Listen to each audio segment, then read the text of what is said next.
예수께서 이렇게 쐐기를 박으셨다. 이것은 믿을 수 없는 훗날의 이야기가 아니다. 여기 서 있는 너희 가운데 그렇게 되는 것을 볼 사람들도 있다. 그들은 하나님의 나라가 위엄 있게 임하는 것을 볼 것이다. 엿새 후에 그들 가운데서 세 사람이 정말 그것을 보았다. 예수께서 베드로와 야고보와 요한을 데리고 높은 산에 올라가셨다. 그리고 그들 눈 앞에서 그분의 모습이 완전히 변했다. 그분의 옷은 아무리 표백해도 더 하얘질 수 없을 만큼 번쩍번쩍 빛났다. 멜리야와 모세가 함께 나타나서 예수와 깊은 대화를 나누고 있었다. 베드로가 끼어들었다. 랍비님, 지금은 중대한 순간입니다. 기념비 셋을 세우는 것이 어떻겠습니까?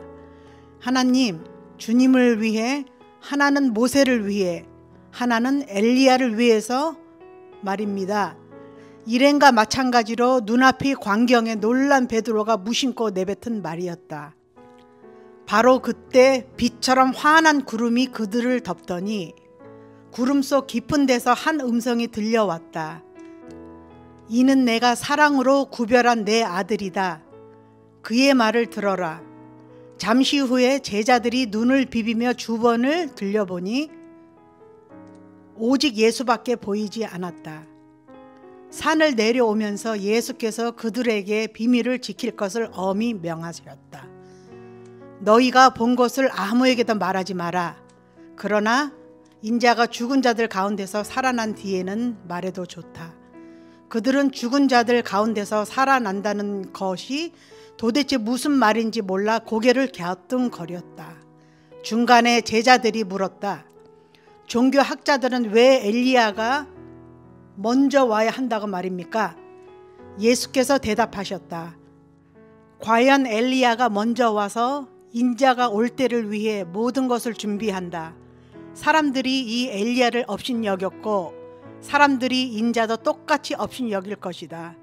인자는 성경에 기록된 대로 심한 고난과 천대와 멸시를 받을 것이다. 그들이 산을 내려와 다른 제자들에게 돌아보니 주위에 큰 무리가 보이고 종교학자들이 제자들에게 따져 묻고 있었다. 예수를 보자마자 무리 가운데 반가운 기운이 일었다. 사람들이 달려와서 그분을 맞이했다. 예수께서 물으셨다. 무슨 일이냐? 왜 이렇게 소란스러우냐? 무리 가운데 한 남자가 대답했다. 선생님, 귀신 때문에 말을 못하는 제 아들을 선생님께 데려왔습니다. 귀신이 사로잡을 때마다 아이가 바닥에 거꾸러져 입에 거품을 물고 이를 갈면서 막대기처럼 굳어집니다. 선생님이 제자들에게 구해주기를 바라고 말했지만 그들은 하지 못했습니다. 예수께서 말씀하셨다. 하나님을 모르는 이 세대여, 내가 같은 말을 몇 번이나 해야 하느냐? 얼마나 더 참아야 하느냐? 아이를 이리 데려오너라. 그들이 아이를 데려왔다. 귀신이 예수를 보고 아이에게 발작을 일으키게 하니 아이는 입에 거품을 물고 바닥에서 몸을 뒤틀었다.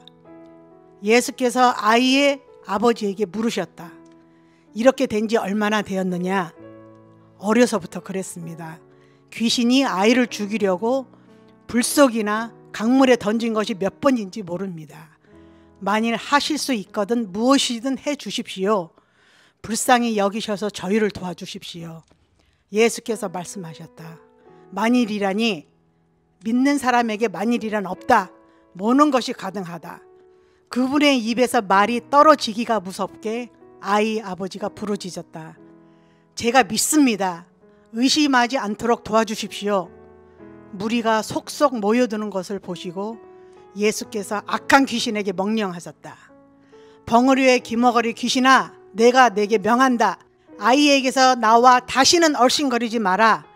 귀신은 고함을 지르고 마구 몸부림치면서 나갔다. 아이는 송장처럼 핏기가 없어졌다. 그러자 사람들이 아이가 죽었다고 말하기 시작했다. 그러나 예수께서 아이 손을 잡아 일으키시자 아이가 일어섰다. 집에 돌아온 뒤에 제자들이 예수를 붙들고 물었다. 왜 저희는 귀신을 쫓아내지 못합니까? 예수께서 대답하셨다. 이런 귀신은 기도가 아니고는 쫓아낼 수 없다. 그들은 거기를 떠나서 갈릴리를 지나갔다. 예수께서는 제자들을 가르치고 싶으셔서 아무에게도 일행의 행방을 알리지 않으셨다. 예수께서 그들에게 말씀하셨다. 인자는 하나님과 관계하기를 원치 않는 사람들한테 넘겨질 것이다. 그들이 인자를 죽일 것이다. 죽은 지 사흘 후에 인자는 다시 살아날 것이다. 제자들은 무슨 말씀인지 몰랐으나 묻기도 두려웠다. 그들이 가버나움으로 갔다. 예수께서 집에 계실 때 제자들에게 물으셨다. 너희가 길에서 토론하는 것이 무엇이냐? 불안한 침묵만 흘렀다.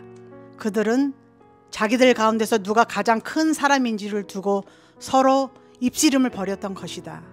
예수께서 자리에 앉아 12 제자에게 말씀하셨다. 너희가 첫 자리를 원하느냐? 그렇다면 끝자리로 가거라. 모든 사람이 종이 되어라.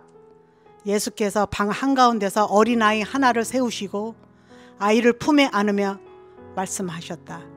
누구든지 이 어린아이들 가운데 하나를 나처럼 품으면 곧 나를 품는 것이고 또 나를 훨씬 넘어서서 나를 보내신 하나님을 품는 것이다.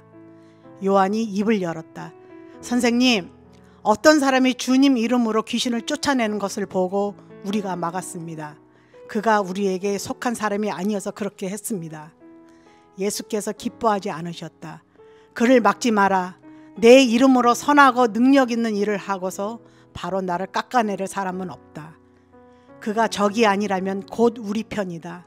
누구든지 내 이름으로 너희에게 물 한 잔만 주어도 그는 우리 편이다. 하나님이 반드시 알아주실 것이다. 그러나 너희가 어린아이처럼 순진하게 믿는 이들 중에 하나를 괴롭히고 못살게 굴거나 그들의 믿음을 이용하면 너희는 곧 후회하게 될 것이다. 차라리 너희 목에 맷돌을 달고 호수 한복판에 뛰어드는 편이 낫다. 내 손이나 발이 하나님께 방해가 되거든 찍어내 버려라. 손이나 발이 없더라도 살아있는 것이 두 손과 두 발을 보란듯이 가지고서 영원히 불타는 용광로 속에 있는 것보다 낫다. 또 내 눈이 너를 하나님께서 멀어지게 하거든 뽑아버려라. 한눈으로 살아가는 것이 지옥불 속에서 2.0 시력을 발휘하는 것보다 낫다. 머지않아 모든 사람이 재련히 불 속을 지나겠지만 너희는 영원한 불꽃으로부터 보호받고 보존될 것이다. 너희는 스스로 보존하는 자가 되어라. 평화를 지키는 자가 되어라.